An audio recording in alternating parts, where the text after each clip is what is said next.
आज ही Doubtnut app download करें। Doubtnut पर होगा अब आपके सभी मैथ्स, केमिस्ट्री, फिजिक्स और बायोलॉजी डाउट्स का सफाया। बस अपने क्वेश्चन की फोटो खींचो, उसे क्रॉप करो और तुरंत वीडियो सोल्यूशन पाओ। Download now. हेलो गाइस, इस क्वेश्चन में हमसे दे रखी है दो स्टेटमेंट, एक है अपना असर्शन, दूसरा है अपना रीज़न। सबसे पहले हमें बताना है कि असर्शन ट्रू है या फॉल्स, फिर हमें बताना है कि रीज़न अपना ट्रू है या फॉल्स। ओके, और फिर फाइनली जब अपनी दोनों स्टेटमेंट ट्रू होगी तो हमें ये चेक करना है कि रीज़न जो है वो करेक्ट एक्सप्लेनेशन है असर्शन का या नहीं है। ठीक है, तो सबसे पहले हम असर्शन से स्टार्ट करते हैं। यहाँ पे कह रखा है कि in vernalization the flowering induced by low temperature. ठीक है, तो वर्नलाइजेशन वो फिनोमिना है जिस कंडीशन में हम लो टेम्परेचर को यूज़ करके किसी भी सीडलिंग के अंदर क्या करते हैं, फ्लावरिंग जो है वो इंड्यूस करते हैं। ठीक है, अब यहाँ पे ये स्टेटमेंट अपना एकदम ट्रू है। देखो, कुछ कुछ अपने प्लांट्स कह सकते हैं या सीडलिंग्स कह सकते हैं ऐसे होते हैं जिनकी फ्लावरिंग डिपेंड करती है किस पे, on exposure to low temperature. जैसे वीट का ही एग्जांपल ले लो, वीट की दो वैरायटीज़ होती हैं। ठीक है, वीट जो होता है अपना, उसकी दो वैरायटीज़ होती हैं, एक स्प्रिंग वैरायटी, ओके, और एक होता है अपना विंटर वैरायटी। तो जो स्प्रिंग वैरायटी होता है, ठीक है, उसको प्लांटेड करते हैं कब, हम स्प्रिंग से थोड़ा पहले, ताकि जब स्प्रिंग सीजन आए तो वो फ्लावरिंग इंड्यूस हो जाए उसके अंदर। लेकिन विंटर वैरायटी जो होता है उसको हम प्लांट करते हैं कब, ऑटम में, ताकि फिर विंटर सीजन आए तो उसको लो टेम्परेचर मिले और फिर फ्लावरिंग वगैरह इंड्यूस हो जाए। लेकिन इन केस अगर आपको विंटर के अंदर फ्लावरिंग इंड्यूस करवानी है, ठीक है, वो भी स्प्रिंग में प्लांट करके, समझ रहे हैं आप। अगर मान लो कि आपने इसको गलती से समर में प्लांट कर दिया और अब आपको फ्लावरिंग इंड्यूस करवानी है, तो आप क्या करेंगे, इसको लो टेम्परेचर प्रोवाइड कर देंगे और फिर फ्लावरिंग इंड्यूस हो जाएगी। तो इसी ट्रीटमेंट को हम क्या कहते हैं, वर्नलाइजेशन कहते हैं। ठीक है, तो फर्स्ट स्टेटमेंट यहाँ पे अपना ट्रू हो गया। सेकंड स्टेटमेंट पे आते हैं। ये कह रहा है कि ABA is growth inhibiting hormone. तो अब ABA है क्या, इसको हम स्टडी करते हैं अच्छे से। अपने 3 इंडिपेंडेंट रिसर्चर्स थे, ठीक है, उन रिसर्चर्स ने क्या करा, different type of growth inhibitors discover करे।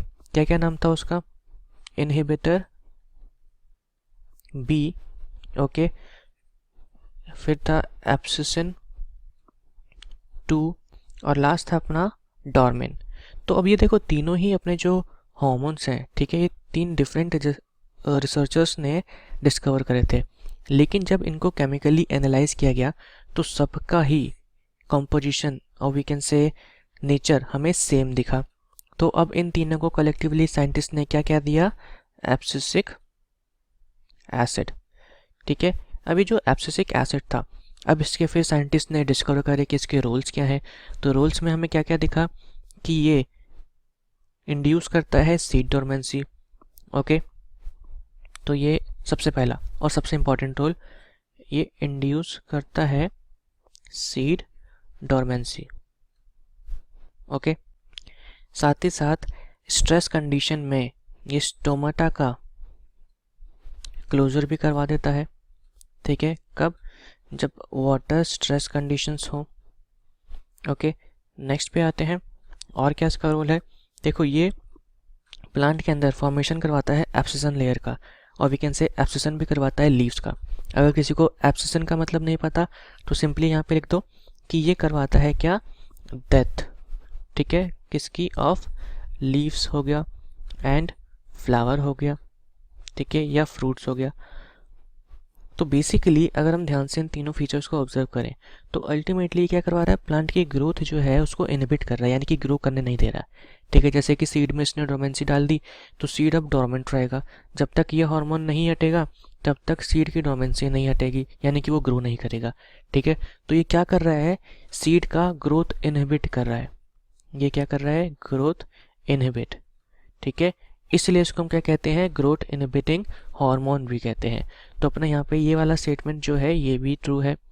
अब हमें देखना है कि रीज़न जो है वो करेक्ट एक्सप्लेनेशन है असर्शन का या नहीं है।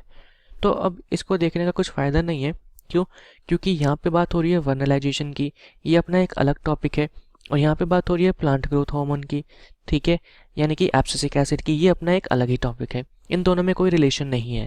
यहाँ पे अपनी दोनों स्टेटमेंट ट्रू है, लेकिन रीज़न कुछ करेक्ट एक्सप्लेनेशन वगैरह नहीं है असर्शन का। ठीक है, तो हम अपनी करेक्ट चॉइस देखते हैं सबसे पहले कह रहा है कि both assertion and reason are true and reason is correct explanation of assertion, तो ये इनकरेक्ट हो जाएगा क्योंकि इन दोनों में कोई रिलेशन है नहीं। सेकंड में कह रहा है कि both assertion and reason are true but reason is not correct explanation of assertion, यानी कि यही हो जाएगा अपना correct choice, option number second. Third में कह रहा है कि assertion is true reason is false, तो अपने दोनों ही ट्रू है। लास्ट में कह रहा है assertion and reason both are false, तो ये भी हो जाएगा इनकरेक्ट। ओके, और ऑप्शन नंबर सेकंड हो जाएगा यहाँ पे अपना correct choice. Thank you. Class 6 से 12 से लेके नीट, IIT, JEE मेंस और एडवांस के लेवल तक 10 मिलियन से ज़्यादा स्टूडेंट्स का भरोसा। आज ही डाउनलोड करें डाउटनेट ऐप या व्हाट्सएप कीजिए अपने डाउट्स 8400 400 400 पर।